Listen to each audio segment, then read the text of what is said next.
একটা নারীর জন্য 4 জন পুরুষকে জাহান্নামে যেতে হবে। 4 জনকে, বাবা, স্বামী, ভাই, সন্তান। সেদিন একটা ইউটিউবে ভিডিও দেখেছি, এক নারী, তার বয়স প্রায় 20 থেকে 22 বছর হবে। তাকে জিজ্ঞেস করা হচ্ছে বাংলাদেশের সুপারস্টার নাম কি? সে বলছে সাকিব আল হাসান, সাকিব খান, দুজনের নাম বলেছে। এরপর বলছে আর সুপারস্টার ইন্ডিয়ার, ভারতের, বলে সালমান খান। হলিউডের টম ক্রুজ। এশার নামাজ কয় রাকাত? আর পারে না। এশারের নামাজ কয় রাকাত? এশারের নামাজ কয় রাকাত? জি বলতে পারতেছি না। কত আইডিয়া?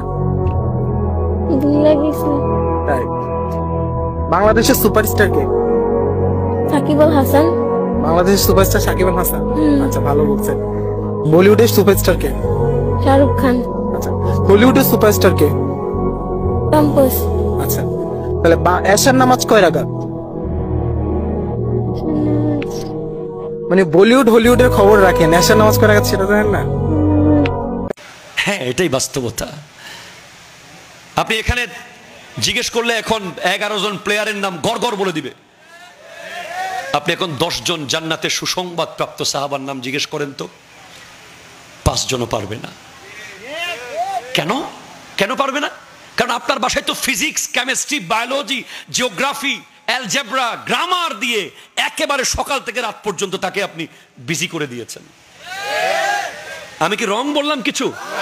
সে তো কোচিং করতে করতে দিন শেষ। সে সকালবেলা ব্যাগ নিয়ে বের হচ্ছে, রাতের বেলা এসে শুয়ে যাচ্ছে। মাঝখানে সে যে রাসূলে পাকের জীবনী পড়বে, সে 4 খলিফার জীবনী পড়বে, সে যে আউলিয়া ইকরামের জিন্দেগি পড়বে।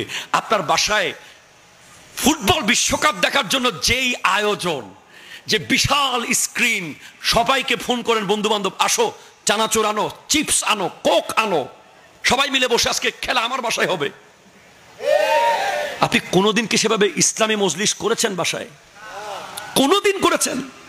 বছরে একবার করেছেন যে পরিবারের সব সদস্যরা বসবে, আমরা কোরআন শরীফ নেব, যারা একে অপরের সাথে বসা জায়েজ ওরা সবাই বসবে, কোরআন শরীফ নেব, একটা কোরআনের অনুবাদ নেব, আলহামদুলিল্লাহি রাব্বিল আলামিন একজন বলবো, অনুবাদ করব, আরজুনার রহমানির রহিম মালিক ইয়াউমিদ্দিন ইয়াকা নাবুদু ওয়া ইয়াকা নাস্তাঈন, এভাবে সূরা ইয়াসিনের অনুবাদ শিখেন, আপনারা তাফসীর শোনেন, পড়েন, হাদিস পড়েন, সপ্তাহে একবার করেন, মাসে একবার করেন, তারপর আপনার মেয়ে নেককার হবে।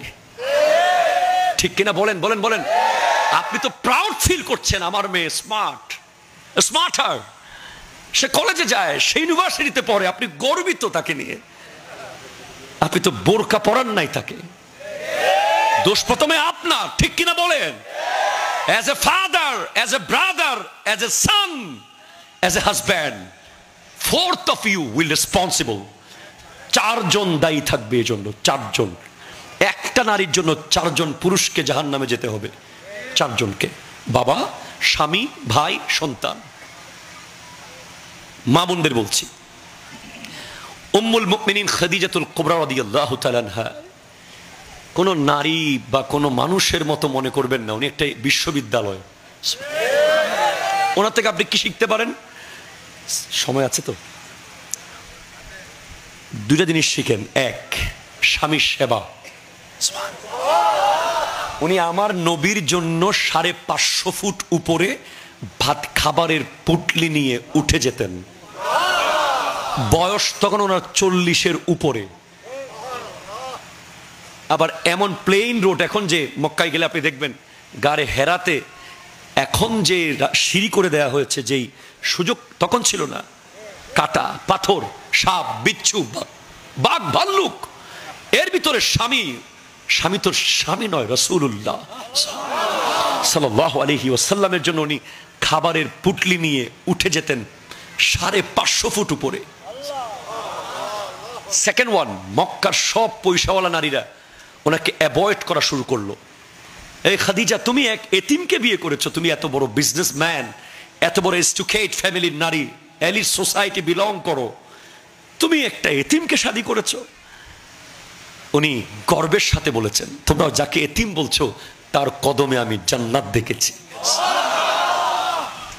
আমাদের মা বোনরা তো স্বামীকে একেবারে কেমনে পচাই ফেলবে, পুকুর ঘাটে চাল ধুইতে ধুইতে শেষ, স্বামী শেষ করে দিছে একেবারে।